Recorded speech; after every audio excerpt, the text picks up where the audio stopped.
sold. Unfortunately, they haven't got their little Fiesta here we were all hoping to see, because it's not on sale yet in Britain, although it is on the continent. But they do have their new Cortina.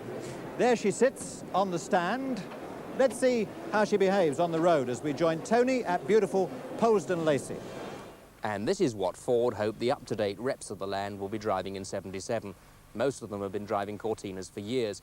Each of the 3 previous models have sold over 1 million. The last one, the Mark III, being the best-selling car on the British new car market from '72 to '75. But it was only toppled from that #1 spot by the Escort from the same family. The main question to be answered is whether the all-important fleet buyers will take to it as they did with its predecessor. Well, they're being offered 17 different versions comprising 2- or 4-door saloons or 5-door estates with 4 different engines. 2 economy specification 1.3 and 1.6 versions, or more powerful 1.6 and 2 litres. As far as this particular car is concerned, well, it's one they reckon a lot of people are going to select, the 1.6 litre GL.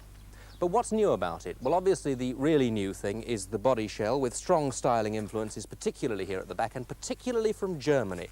And yes, you eagle-eyed continental holiday motorists, you probably have seen it before. The left-hand drive German version has been on sale in that country for some months now. But this one, the right-hand drive British version, is not an import. It's made in this country, disputes permitting, at Dagenham. The new look body has 3 main advantages. Firstly, 15% more glass area, particularly actually here at the back, where the back window has been pushed outwards. But the boot seems to have suffered. It doesn't seem to be all that ample, but there we are. On the plus side, passengers in the rear seats, of course, do benefit from this because of the expedient of pushing the rear of the roof nearer to the back of the car. At the front, the new look has lowered the bonnet line by 3 inches, which has the effect of bringing the cut-off point of the road 4 feet nearer to you.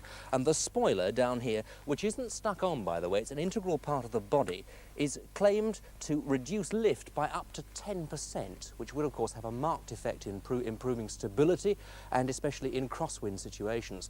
The coil-sprung front suspension, just down there, now boasts 1 degree of negative camber, which reduces steering effort and ups the cornering potential more than somewhat. While at the back, they've now fitted something called variable rate springing. These are springs which operate at a near constant frequency regardless of the load being carried. All of which, in our experience, results in higher cornering speeds being possible.